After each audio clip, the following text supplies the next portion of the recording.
recommendations that flow from the research, and also we'll highlight some of the initiatives FCN are undertaking in order to support our farming communities through what is, going to be a particularly difficult and challenging time for many of them.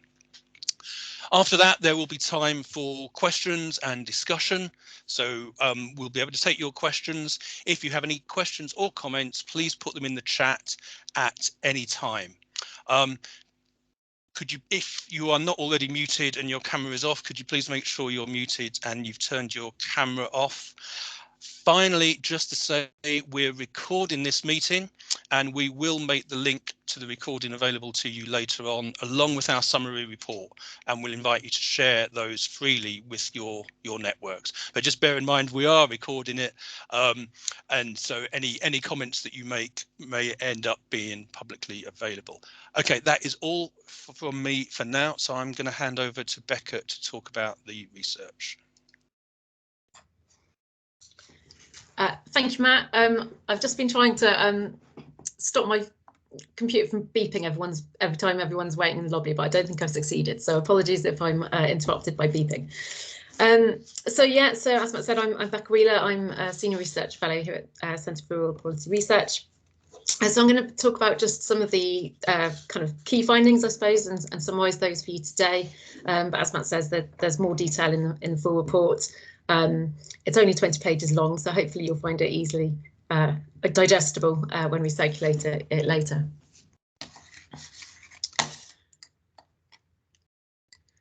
Just to say, the project is funded by the Loneliness and Social Isolation in Mental Health Research Network at UCL. So thank you very much to them for funding this work, and also to the John Oldacre Foundation, which provided match funding for it as well.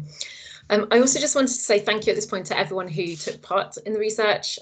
We really appreciate everyone who did so, and we know it can be quite a difficult topic, personal topic to talk about. So we really appreciate that, and I hope you feel like we've done your stories justice in the research outputs. So what did we aim to do? So the project aims to explore stories of social isolation, loneliness and poor mental health among farming, in order to firstly understand more about the role of farming cultures and environments in these experiences. Also to examine the wider implications of these issues for the individual, but also their families and their businesses. And thirdly, to explore the role of different types of social relationships in those experiences of loneliness in farming. So the primary methods we used were firstly an online workshop with farm support professionals. So that included representatives from some of the farming help charities and other relevant people working in this area. And the aim of that workshop was to help understand the issues in a kind of broad form, and then guide the subsequent interviews. So secondly, we undertook a series of in-depth interviews with 22 farmers and other members of farming families, as well as 6 farm support workers. Those were conducted either by telephone or online, according to the participants' choice. We were originally going to do them face-to-face, but the pandemic put a stop to that. Participants were predominantly associated with livestock farms because other research has suggested that these might be particularly vulnerable to suffering from mental health problems. But we did also include a couple of participants from arable farms and asked the practitioners to consider arable farms as well, just to provide some of that wider context. We had quite a good range of ages, so I think the youngest was 19 all the way through to age 79. And we covered a range of farm sizes, locations and tenure types as well. We did also hold a second online workshop about a month ago, in which we invited feedbacks on the preliminary findings from the research from participants and relevant practitioners, as well as sharing the draft report with interviewees. And the feedback we received from that we've done a fairly good job of reflecting the key issues. So hopefully you'll agree with that. But we do always welcome further feedback and conversations. So do get in touch with us after today, should you wish. So the findings then, we've organised findings according to 3 different types of loneliness that have slightly different meanings and contributing factors associated with them. So firstly, social loneliness. This is about a lack of in the quality or quantity of social connections, essentially being socially isolated from other people. And we identified a number of farming related factors that were associated with this type of loneliness among our participants. And the most striking of these, perhaps unsurprisingly, particularly to those who are familiar with the farming industry, was the notoriously long working hours involved in farming. Often people are working these long hours in an effort to keep the business viable. You know, there are often low returns involved in agriculture, and people actually feel they need to work very long hours to make ends meet, essentially. Lone working is also common, and that was something which was widely reported as having increased in recent years due to growing farm sizes, increased mechanisation, and consequently many farmers, particularly on small farms, small family farms, are struggling to take time off. So they're struggling to find the time to socialise, to get off the farm generally, and to take a holiday. And social opportunities within the industry itself in a kind of business context have also reduced, and that's partly in recent years because of COVID in terms of reducing livestock markets, for example, but it's not just because of that. But you know, the decline in livestock markets, as an example, was happening long before COVID. And also just generally other business-related contact is increasingly done online or over the phone rather than face-to-face, and people actually going down the farm track to talk to farmers. And then, of course, there's the geographical isolation aspect. So obviously, we're talking about rural places a lot of the time. So many farms are geographically quite isolated. They might have poor broadband and transport connectivity, which can again make it even harder to get off the farm when they do have a spare moment. So emotional loneliness, so this might be described as an absence or loss of meaningful relationships of people who you can talk to and confide in. We found again that for farmers, some of this was related to particular elements of farm life. Intergenerational living or living with extended family members, so in-laws, adult siblings, etc., is pretty common in family farming, and that can contribute to family tensions, particularly where there might be issues around things like succession, inheritance, and the future of the farm. And that can lead to people feeling quite lonely, even though they might be surrounded by family members. So as the farmer quoted here said, you know, you kind of lose some of that family support because farming takes over all of the family time. I know I wouldn't want to live with my family. I love them dearly, but it's not the most conducive to easy family life, shall we say.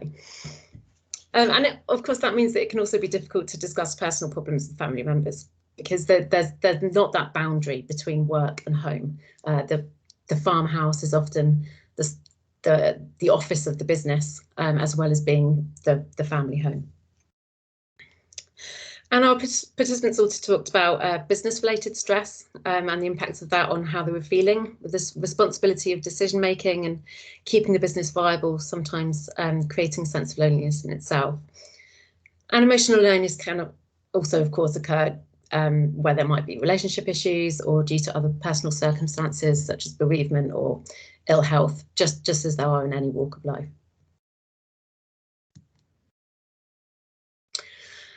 Cultural loneliness. So by this we mean cultural loneliness is referring to feelings that arise from a sense of difference with others and the wider community, perhaps feelings of being an outsider or being misunderstood by other cultural groups. So again, people might be surrounded by friends and family, but still experience a sense of loneliness and separation. And this is an interesting one from farming, and it came out quite strongly in our results. We found, and actually both in this project, but also other research that we've conducted, that many farmers feel a strong sense of disconnection with the wider public and feel that they've lost that sense of pride and respect that they once held as pillars of the local community. And part of that, kind of linked to that is a contraction in the size of the farming community, There's less farmers around, and other changes in the rural community as well. But our interviewees also talked about feeling generally undervalued and unappreciated by the public, and about how non-farmers just don't understand the demands and realities of farming life. Some participants also felt victimised by policy and public pressures around issues like climate change and animal welfare, and the regulations and inspections that are associated with those. And that's certainly a sentiment that I've seen reflected on Twitter recently in relation to the media coverage of COP26, for example. And as the older farmer quoted here described, you know, this sense of being misunderstood and unappreciated can bring loneliness because you feel so isolated and so helpless.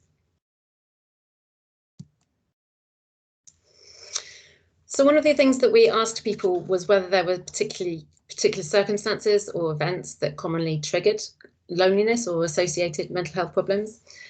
And it appears that often there isn't any single trigger, rather it's a case of the little things building up over time until eventually there might be something that makes them crack, as it were.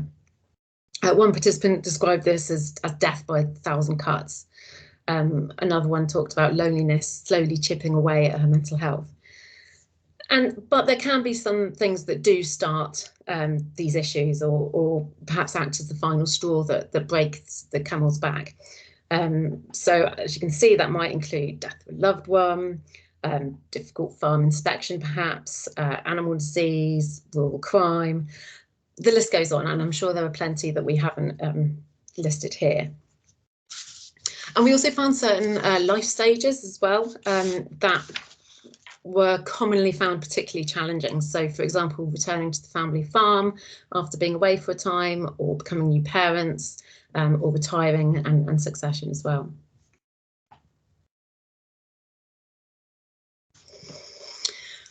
So one of the things that we found, which I just wanted to touch on, was that experiences of loneliness can be different for women than men. Although hopefully starting to change, agriculture is still often seen as a man's world.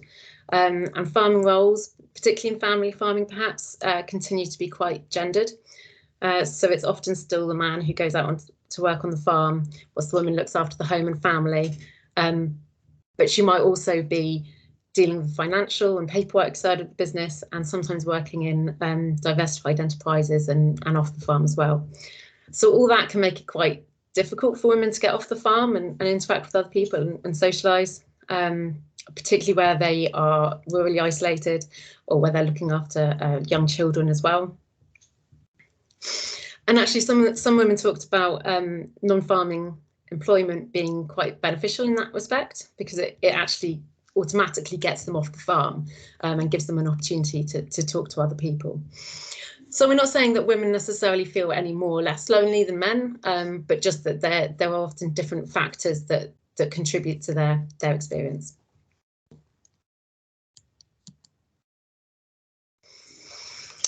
And our findings also found that there are other aspects of farming culture that underlie many of the issues associated with loneliness that I've talked about, and that also affect how the issue is perceived and perhaps addressed within the community. So, for instance, hard work is often seen as central to what being a good farmer is about, and is often spoken about with an element of pride. You know, I mean, working 20 hours on a tractor almost becomes a badge of honour. And that kind of attitude legitimizes these long working hours, even where that might not be the most sensible thing to be doing, and perhaps actually taking a break might increase productivity in that respect. So as one participant said to someone within the industry, if you have an hour off, it's a sin. And that makes it really difficult for someone to say, actually, I need a break. I need to stop doing this and you know, look after myself and my mental health. As I mentioned earlier, intergenerational living and family expectations around helping out on the farm from quite an early age often, and taking it on in the future as well, can increase family tensions and reduce social opportunities, particularly for young adults. And then there's Stoicism. So, I mean, there's a classic view of farmers as stoical, and I mean, it's a stereotype, but I think it does continue to hold some truth. Participants talked about this stoicism and a reluctance to talk as being related to mental health still being seen as a taboo subject within the industry.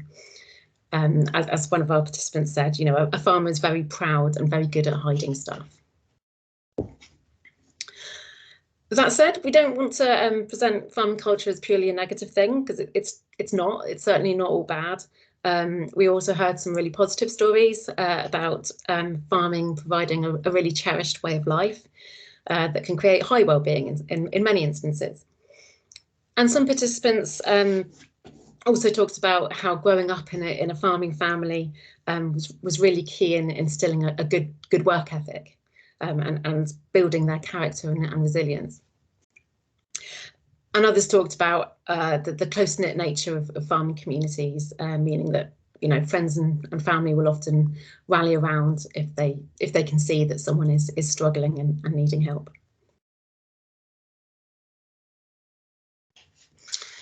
So previous research has already established a link between loneliness and wider mental health problems, and that certainly seemed to be the case in our findings as well.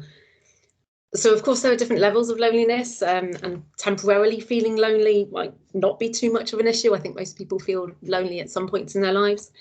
But our participants agreed that there is often a link, with loneliness not necessarily causing, but certainly exacerbating mental health issues such as depression and anxiety.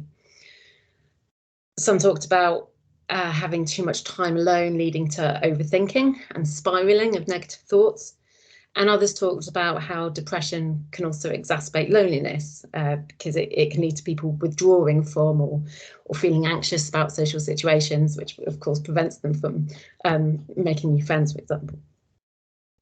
One woman also, you know, said that she was worried about, as she put it, running off at the mouth when she does meet people after kind of days and days alone on the farm, because she doesn't want to annoy them and kind of push them away and make the situation worse.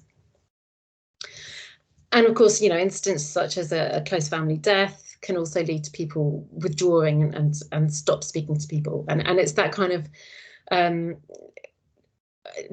inability or unwillingness to talk to those around about the issues and confide in people that is sometimes at the core of these issues and how they spiral.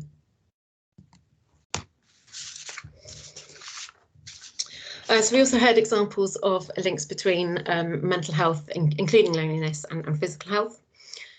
So these included tiredness, sleeplessness, unhealthy eating, and overworking as a way of kind of avoiding thinking or talking about these types of issues. And there are also examples of where particular health conditions and illnesses were causing people frustration and anxiety as a result of not being able to do their usual farm work. So, I mean, as this farmer said, you know, you get a bad back from all the tractor driving, so you get into a rut with your depression, your body aches, and you don't sleep properly. So you get this whirlpool effect, and that can be a really frustrating situation for a farmer to be in. It's a very physical job, so not being able to actually carry out the work that they've always done it can be really difficult. So as I said, one of our aims was to explore the wider implications of loneliness for the individual's family and business. And whilst those are, of course, very context specific, they're different for everyone, we did identify a number of associations with these. So feeling down and keeping worries to yourself, it's bound to make people irritable. We all know that we can get irritable at times, and that can be quite unpleasant to be around for family members. And it can also create an emotional strain for loved ones who are there trying to offer support.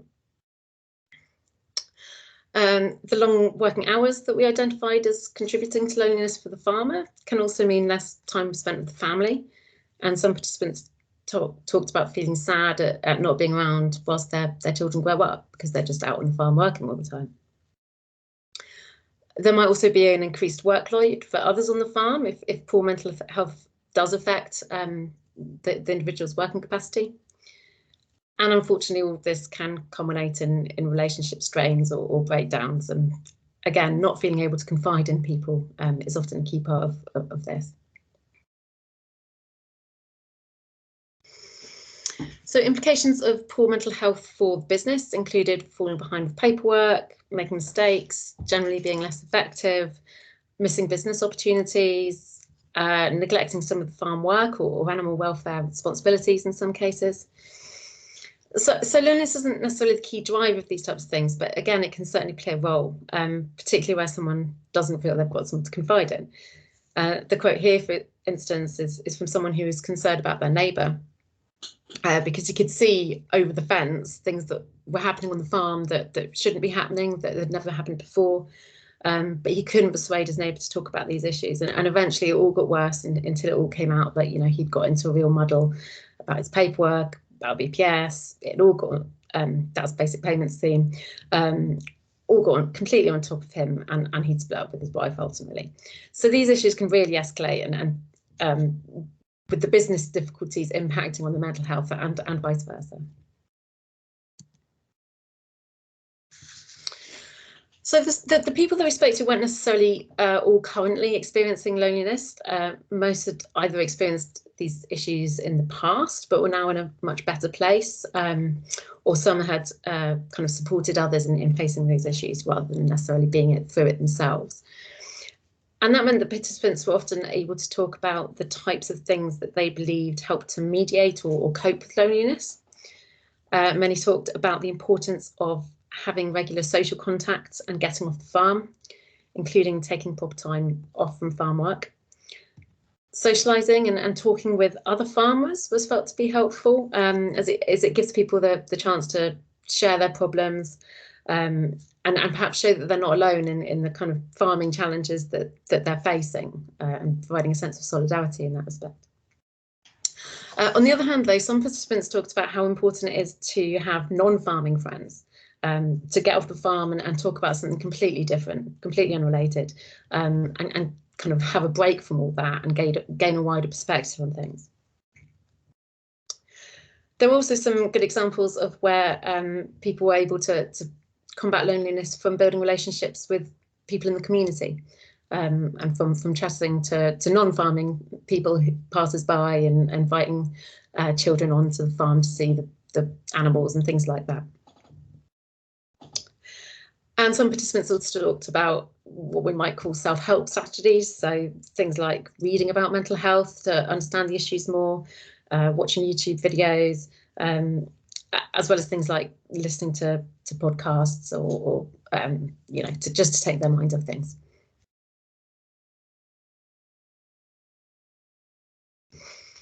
We also asked people about barriers to help seeking within the farming community. I won't go into this in too much detail because I'm conscious of time, but these included things like stoicism and stigma around mental health within farming, as well as generally not wanting to burden friends and family with personal problems. Excuse me.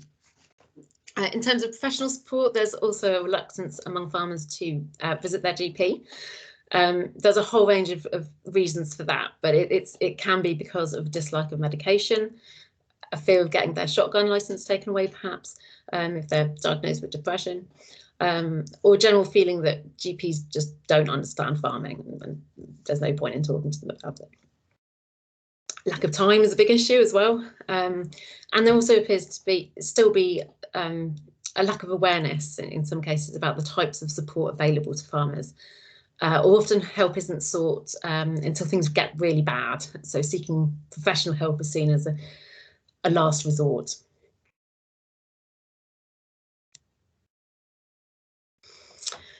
So our report includes a number of suggestions for further support for farming communities that participants identified as being useful, but perhaps most prominent theme on this theme of support was that everyone we spoke to were unanimous in saying that support absolutely has to be farming specific and provide with someone with at least an understanding of agriculture, if not someone who's a farmer themselves.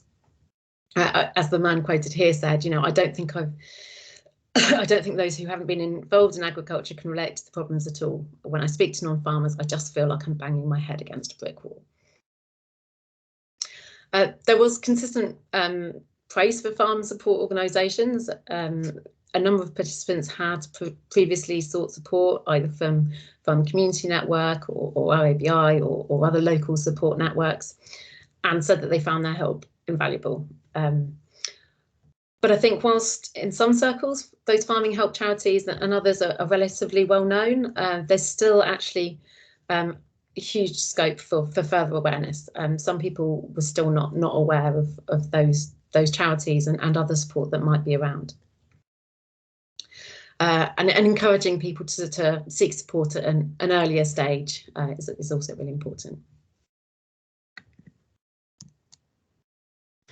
So on that note, I'm going to hand it over to Jude to talk about the recommendations coming out of the research and some of the things that FCN are doing to support farmers around these issues. Thank you. Thank you, Becca. Can you hear me okay? Yeah. Thumbs up. Excellent. Thank you, folks. Really good to join you this afternoon, folks. Thanks for joining in. A huge thanks to Matt and Rebecca for pulling together this research, and also to the participants who have contributed in many different ways. I'm just going to run through the last few slides here. A couple of slides on our recommendations, the first of which is for central and local government. And I think one of the key things I just wanted to highlight here was that, you know, we hear a huge amount in the media or from government around environmental issues and climate change recently, and rightly so. We also have a lot of talk about business, financial issues in the farming community, but we don't have as much conversations around social issues, mental health issues, and I think we need to think of all three together. So it's not just environment, it's not just financial, but actually the importance of farming communities, people's interactions and support for one another. The slide here highlights some of our recommendations, and we think there can be more information and training for those inspectors, farm assurance assessors. Now, we in FCN have delivered awareness raising sessions to many folks working in this space, but I think there's more work to be done, and there's more people that we should be interacting with to highlight just the challenges that people in farming communities are experiencing. Over the last 18 months, we've seen a huge isolation for all of society. I live in a rural community here in Northern Ireland, and our broadband is fortunately very good. But I know many people in farming communities who haven't been able to join in their church services on a Sunday online or access online sessions that most of us have been able to do. And I think we need to be aware that actually there's many parts of the UK still suffering from lack of rural broadband. The last point on this slide is around the greater appreciation for the farming community. So me growing up as a child in a farming community, I had a neighbour here who was incredibly proud to be a farmer. He had the shirt and tie on every day and the boiler suit on top of the shirt and tie. Unfortunately, that pride seems to have disappeared in recent generations. You know, every one of us in society depend on farmers at least 3 times a day. But how many of us, when we sit down to our lunch and our dinner, think about the produce and the farmers across the UK that has produced that food? So I think that's something that we need to work hard on. And actually, you know, farmers should be proud of what they do, and society needs to be more proud of what our farmers do across England and Wales. Next slide, please, Becca.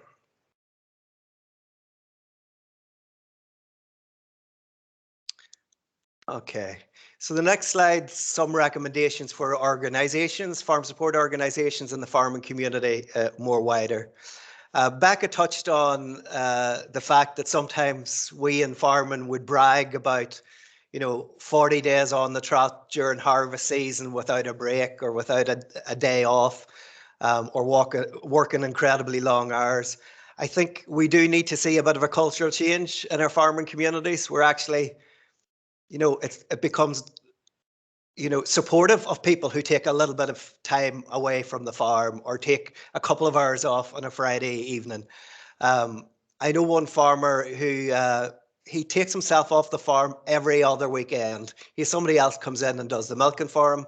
He's into fishing, he has other hobbies and interests, and he says to me he comes back to the farm every Monday morning refreshed. he looks at the problems in a completely different way, and that really helps him cope with some of the challenges in farming. So I think normalizing that break from farming, or no matter what occupation you're in, we all need that time out. A lot of the findings also highlighted sort of the lack of connections, and I know that has been amplified over the COVID period. But actually, you know, we are all social beings, and for me, growing up on the farm 30 years ago, there was so much interaction between neighbours and family members at certain times of the year where we all worked together on each other's farms and helped each other out. Unfortunately, there's a lot less of that around. And actually, you know, while people in the farming community are very good at helping each other and supporting each other, that ongoing social connectedness is something that we need to encourage and as much as we possibly can. And I think organisations like Fcn and other charities can help to do that. Okay. Social opportunities and networks. So one of the things that FCN's been doing over this last year is a reconnecting initiative. So we have 30 groups of volunteers across England and Wales. Many of them have been organising local community events, encouraging farmers, farm family members to come out, get together and socialise when it's safe to do so. And the feedback from those have been excellent, that actually we have all missed that interaction with our neighbours or friends, and we can't undervalue how important that is. Back, next slide, please. The last few slides, we want to highlight just some of the work that we're doing on FCN and some of the initiatives that we have. This publication has recently been announced and shared publicly. It's called The Journey Ahead, and it's helping farmers, farm families plan for the future of the farm business. We know there's huge challenges out there. We know there seems to be so much coming at farmers in the farming community. We are doing our best to sort of help support and build resilience as much as we can, and to look to the future and help people through the next few years. And that's going to be a key part of the work of FCN in future years. You can access the document from our FCN website, or we can get hard copies out as well. Next slide, please, Becca. So we've also been working with a lady in New Zealand who's written a book, a children's book called Support. So it's the Positivity Dog, Support, and the Fearsome Flood. She actually wrote this book for rural support trusts in New Zealand, and I had seen a copy of this book and thought it was an excellent way of engaging with farming families. She then wrote a similar book for the UK context. It's aimed at 3 to 7 year olds.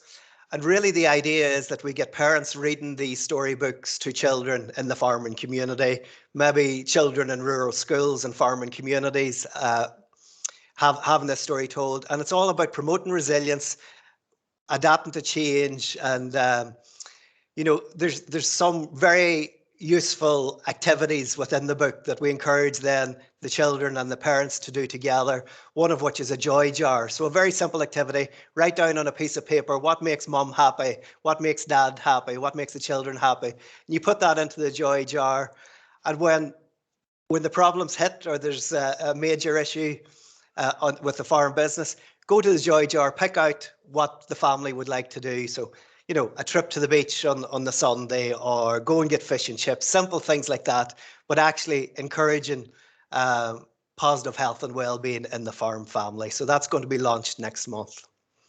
Next slide, please, Becca. Rural Plus training has been around for a number of years, but we have just revamped this over the last number of months, and we're working closely with the young farmers clubs across England and Wales and the DPJ Foundation to deliver a refreshed training package. And it's around health, well-being, resilience. We have had fantastic numbers of people coming forward to be trainers as part of this. Obviously, with the impact of COVID and the impact that has had on young farmer clubs across the country, we haven't been able to do the in-person sessions as much as we would like, but we would hope in the spring and summertime we will be able to do more of that face-to-face. Next slide, please, Becca. And the last one I just wanted to highlight was around farming help awareness sessions. So the 5 organisations in farming help had received some support from DEFRA to deliver these sessions. We have done some online, and in the new year we will be doing these in person regionally across England. You know, the issues that we're trying to highlight as part of this training is, you know, approaching change positively. You know, we can't just keep doing what we've been doing in the past or farming the way my father did or my grandfather did. We need to look at the new opportunities that are there. How do we keep ourselves well through change and keep our families well is vitally important. Managing stress and well-being and planning for the future. You know, has the will been updated? Is there a succession plan in place? And just encouraging people to take those actions to start those conversations within the family. So we're very much looking forward to delivering this in person across the farming community in the next number of months. And last slide then, Becca. Okay, I'll hand you over to Alex at this point for the questions and answers. Yeah, thanks, Jude, and thanks everyone for being here and listening to our webinar today. We do, if you're not familiar already with the Fcn Helpline, we do encourage you to make a note of the details on the screen there, just so either for yourself or perhaps when you're interfacing with farmers and other people across agriculture who may be struggling or may know other people who are, to let them know that Fcn is here and that our volunteers are here to talk, listen, empathise, help, whatever the issue might be. So we'll leave that up on screen. If you want to take that down, please do so. Now, we've had some really good questions through, so I'm going to try and sort of group them together where I can. We had one question that came through in relation to participants and recruitment of participants. I guess the question is around, were the participants recruited with the knowledge that it was about, the study was about isolation and loneliness? Or if you could perhaps tell us a little bit more, Becca, about how the participants were recruited and who the participants were, obviously respecting anonymity. Yeah, of course. Yes, they were all very aware that this was a project looking specifically at loneliness. You know, it was a qualitative project, which means that, you know, we don't claim to make any statistical findings in relation to X number of people are lonely or anything like that. It's about trying to understand some of the issues in more depth. So yes, they were aware it was loneliness. The way that we recruited them was twofold, really. So firstly, Farm Community Network were brilliant at putting us in touch with some people that had received support from them in the past, but who were in a better place and happy to talk about these problems under anonymity. And we also sent out a kind of open invite through existing contacts of the CRPR, asking people if they would be happy to talk about this and to get in touch if they were. So they were all volunteers in that aspect. Thank you, Becca. And this perhaps is a question for, perhaps Jude might want to take this one, which is in relation to the close-knit nature of farmers and the farm community. Does the stigma of mental health and well-being mean that people don't talk about it? I guess, are we seeing a shift in attitudes, Jude? And would it be more acceptable if community leaders were perhaps more openly discussing mental health, well-being, etc.? Would that perhaps legitimise it in the eyes of the farm community? Good question. Alex, I think we have seen a significant shift over the last 5 or 10 years. So I'm almost 2 years with the Farming Community Network. For the previous 7 years, I worked with Rural Support Northern Ireland. And certainly in that time, I've seen a significant shift in people openly talking about mental health and well-being, depression, stress, isolation. And that's an incredibly positive thing. My dad, who's now in his 80s, and his generation, there just wasn't that opportunity to speak in the language that we currently use today. And I know some of the terminology that we use wouldn't be all that comfortable with folks of my dad's generation. But I think as a result of the good work that a lot of organizations have done, we are slowly starting to chip away and reduce the stigma around this. And actually, we need to think about mental health in the same way as we do about physical health. We've a bit of a way to go, but I think things are improving. Thank you, Jude. And probably a question for Becca and Matt here, which is that in relation to the participants within the research again, you mentioned women having different experiences to men. So we've got a couple of questions here about the individuals who were surveyed or interviewed as part of the research. One is, were there clear differences, I suppose, between age groups? So we know there's lots of different age groups in terms of the responses that were received. And then the other question is, in relation to that, is how many of the farmers you spoke to, or had any of the farmers that you spoke to, had any experience of doing farm shops or accommodation or other sort of diversification projects, I suppose, and where there's more public interaction through the work they're doing, and if there were any individuals who had businesses that were public facing, did that help in relation to loneliness and things of isolation? There's two questions there. Okay, I'll take that one first, shall I, Matt? So yeah, in terms of gender and age, sorry,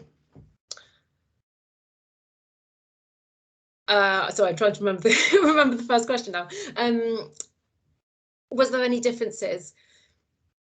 Not hugely in terms of course, the age ranges in respect to the types of things that were perhaps involved in loneliness. As I said, it's as a qualitative study, you're talking relatively small numbers of people as well. So I wouldn't want to say, a bigger piece of research might be able to pick apart those types of differences. We do know from previous research and a big survey that we did for IBI recently, that young people tend to feel more lonely than older people. And that's true both within farming and outside farming as well. So loneliness can be a real issue for young people. And I think with regards to gender, I mean, it's fairly similar. I mean, as I said, I don't think it's necessarily that women feel more or less lonely than men. It's just sometimes the reasons for that differ slightly. In terms of the kind of public facing and farm shop question, so yes, some of the participants were involved in diversified enterprise. One in particular springs to mind because he was actually feeling much happier than he was maybe 5 or 10 years previously. And that was partly related to having set up a farm shop and being involved in diversified enterprise, because doing that meant that he was interacting with more people, because he was working in the shop, he had employees, so he was around people a lot more. It also meant that some of the tensions he was experiencing within the family and the family business were easier to deal with. So it's not that those tensions had gone away, and the reasons that for those tensions hadn't gone away, but because he wasn't having to work with those family members on a daily basis, that was very helpful. So yes, in some instances, I think those diversifications can be quite helpful. Again, I can't say anything about the kind of scale in that respect, but yeah, I think there's certainly something about those people who had greater connections outside of farming were perhaps able to use that in a positive way for their mental health. Thank you. Just to follow up on that, I mean, I think we made the point about the kind of disconnection and often farmers feeling unwanted. So once you have those kind of direct sales, whether it's through a box scheme or a farm shop or something else, where you get that direct connection, you get instant feedback. People feel a lot more valued about what they're doing and feel a lot better. So I think there's definitely a link there. And just to follow up again on stuff Becca was saying, so we have this really big database of over 15,000 responses from across the farming community from the work that we did funded by our ABI that gives us lots of quantitative data, will tell us the proportions of farmers that are probably or likely depressed and a whole range of other indicators. But what that work doesn't do is explain the kind of pathways that lead to those health outcomes, whereas this much smaller piece of work doesn't give us all those big numbers, and it wasn't intended to, but it was designed to really get under those kind of numbers and understand the processes that lead to some of those, you know, really quite concerning mental health outcomes. And I think that's what the stories that Becca has captured and been sharing with us, that's what that shows. Thanks, Matt. We've got a good number of other questions, so I'm going to try and get through them quite quickly, so we can we'll see how we get on. We've got an interesting question around COVID, which I guess isn't necessarily specific to the farm community, but it could sort of tie in with this research, which is, do we think that COVID has necessitated more conversations around mental health because it's become a much more, I suppose, global dialogue, people feeling more isolated, feeling more separated from friends and family, etc.? Do we feel that COVID has perhaps changed or had any impact on farmers or the farm community's attitudes towards loneliness and isolation? Maybe Becca, you might want to do that one. I was going to say, I mean, my first instinct would be yes, because I think, you know, the more that we hear about these issues, whether it's within farming or outside farming, the better, and the more it becomes part of a normalised conversation. As with, you know, the extent to which it's made a difference within the farming community, I was going to say, you know, Jude might have more of an insight into that. Yeah, I was just going to add back, I remember at the very beginning of COVID, some farmers saying to me, oh, these lockdowns doesn't really affect me because we're used working in isolation anyway on our own. But I think as time went on and we experienced more than one lockdown, you know, those social interactions, whether it be at the mart once a week and the cafe at the mart talking to their neighbours and friends, you know, that changed to being a drop-off service where the cattle or the sheep were just dropped off and away you went. Maybe it was the Friday evening in the pub was the main chance to get together with some friends. That then closed. The church services closed and went online. So I think the COVID situation has had an impact on the farming community, certainly. And I think because, as the question says, yeah, it's a global issue, I think it has raised awareness of actually the importance of human connections and connectedness for every one of us. Yeah. Thanks, Jude. And there's a question here for Becca, which is that there was a quote included in the presentation, Becca, where one of the participants said you would need to be a good woman in order to work in farming and sort of deal with the pressures and challenges. And the question is, did you get any sort of insights from the research about what a good woman is in relation to a good farmer, and what the perception is of women in farming? Yeah, that's a really interesting one, actually. I mean, that I think, if I've got the right quote in mind, I mean, that particular quote, you know, she was saying you've got to be one darn good woman to be respected in farming because it's such a man's world. So although we, you know, gender roles are starting to change, I think women in farming very much still feel sometimes that they still have to prove themselves a lot more than men do. And certainly that theme about yeah, what the role of women and what a good woman is a really interesting one, and it's one that I do want to pick up on, both in relation to our findings from this research and our survey results as well, because there's some interesting results around gender in that survey for RABI. So I think that's something that I want to think about further, definitely, because I think there is, you know, there's so many different things expected from women in farming, whether they are female farmers or whether they are, you know, the traditional farmer's wife, as it were, but actually carrying out quite a lot of multiple roles that underpin the farming business. So yeah, thanks. I think that's a really interesting point. Thanks, Becca. And not a question, but interesting research being done by Shane Conway in the comment section in Ireland. So perhaps worth following up on the research side between everyone here. One other COVID question quickly, which is, did COVID, with any of the participants you spoke to, had an impact on supply chains or disruption? And did any of the participants sort of cite COVID as a particular reason for increasing those feelings of stress, isolation, poor mental health? So there were a couple of examples, yes. I mean, on the most part, I would say that the types of issues that people talked about weren't particularly related to COVID. But there were a couple of instances where they were. So one in particular was a woman who worked off the farm, had a full-time job off the farm, and because she was now working at home, was very much missing that outside contact. And I touched on this in the presentation a little bit. You know, she was used to being able to talk to people as part of her job.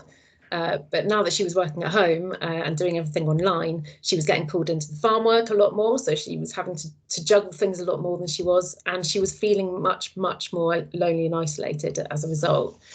So that's one example. Supply chains and things. There was one person who had quite a big poultry enterprise, and he certainly talked about some of the COVID related pressures, also linked to not being able to find labour as well, and that kind of business aspect was creating quite a lot of stress for him, and he very much felt responsible as the kind of sole decision maker, and responsible for quite a few employees as well. So that was certainly difficult for him. Thanks, Becca. We've got just a bit more time. I'm going to try and go through the next few questions quite quickly if I can.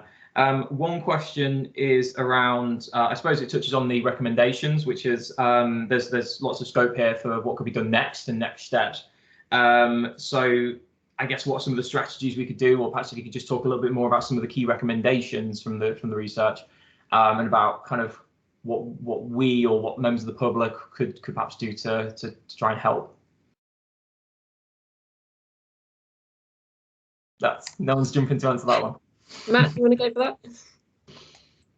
I missed the question. I've got internet problems. What was the question, Alex? And in relation to the recommendations, what are some, I guess, what's the next steps from this research would be the broad question. You know, what can people do to help, perhaps the people within this webinar who are part of the audience, or great sort of wider public? What can we do next to bring about a positive change here? Wow, that's a good question. I'm not sure we've got enough time for that.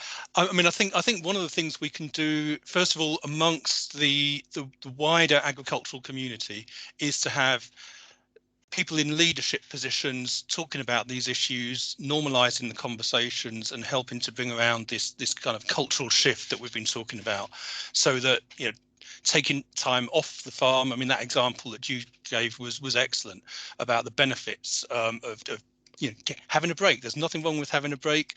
It's not only agriculture where people talk about working excessive hours, but there is that thing. It's like, as Becca says, worn as a kind of badge of pride and honour. So I think we need to normalise these conversations so that it's okay. The other thing we need to do, you know, time and time again in our research, this sense of disconnection between farmers and non-farmers. You know, it's not urban and rural, it's disconnection between farmers and people who aren't farmers comes up over and over again. And people will often say, you know, we need to educate the public. Well, actually, you know what? We need a two-way conversation. We need farmers and farming organisations to be able to reach out to the public and explain, as, you know, again, Jude says, you know, we rely on farmers at least 3 times a day just for the food, let alone all the other things that farming provides. But a lot of people aren't aware of that. So I think we need to find opportunities to rebuild these connections. And I think, you know, one of the things that COVID has done, and this project wasn't specifically about COVID, but one of the things that COVID has done is put really sharp focus on where people's food comes from and how accessible it is. And a lot of people have started building different relationships. Once, you know, they were going down to the supermarkets and it was just tumbleweed down the aisles and no food, people were turning to box schemes, farm shops, and other different ways.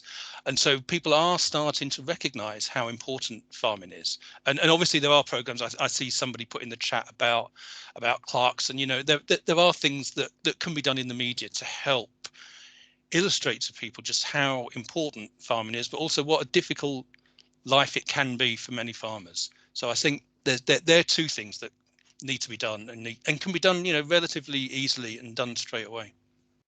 Really good. Thanks, Matt. We are running on. Alex, can I just quickly add to what Matt just said? And I think it refers to Nick's question in the chat as well about it's all very much interrelated with what Matt has just been talking about. The children's book that we're about to launch next month, I think that's probably an opportunity for the likes of FCN. We have an incredible team of volunteers across the country, over 400. Let's get out into rural schools, talking to children and kids. But even, as Matt says, it's not just an urban rural thing, it's actually farming, non-farming. So there's a lot of people living in rural communities who aren't connected with the farming community. So, that book could be used as an opportunity to, the main purpose of the book was helping building resilience within the farming family, but it's equally could be an opportunity to have that conversation about where our food comes from, what food we produce locally, the importance of local produce, and let's build on that and capture it wherever we can to improve those relationships. Thank you, Jude.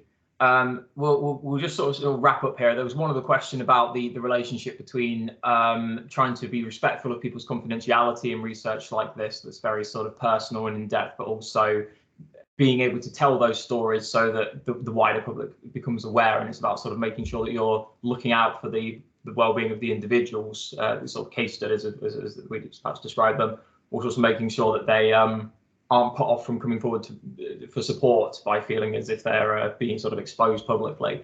And I guess it's in relation to the way that we've anonymized the participants in this study, Becca.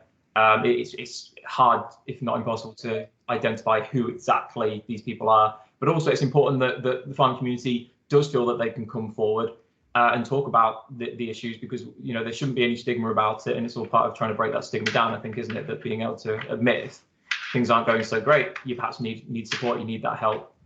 Not necessarily a bad thing all the time. We are running low. I just wanted also to point out there that Nikki in the chat has also highlighted some upcoming mental health and well-being. There's a webinar this evening at 6 p.m. There's a link in the chat, so if anyone's free at 6 p.m. and they want to check that out, there's possibly an opportunity there to do so. But thanks everyone for coming today, and I don't know if Matt, you perhaps want to wrap it up, but yeah, just very quickly. So very quickly, just on that point you were talking though about anonymity and confidentiality. So obviously, before we started this work, it had rigorous ethical review to ensure things like people understood the purpose of the research, how their data is going to be used, and that their anonymity will be respected. And we've taken additional steps to kind of basically redact any information that might inadvertently identify somebody. And when we shared the report with the interview participants, they were really pleased to see that they weren't alone, that they saw other stories that were similar to theirs. So it's really beneficial for people, and I would hate to think it would ever be off-putting for anybody.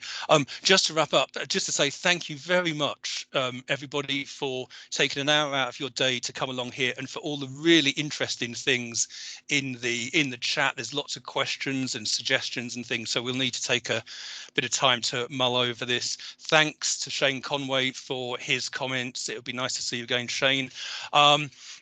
We will be trying to find ways of taking this research forward, either on a larger scale or following up some of the issues. So if anyone's got any good ideas about funding sources, do get in touch. And just to say thanks to our colleagues at FCN, Jude and Alex, and the various others that have been involved, because we've really enjoyed working with you, and it's been really good project, and we're looking forward to taking it forward in various different ways. Anyway, thank you everybody. We'll circulate the link to the recording and to the summary report a bit later.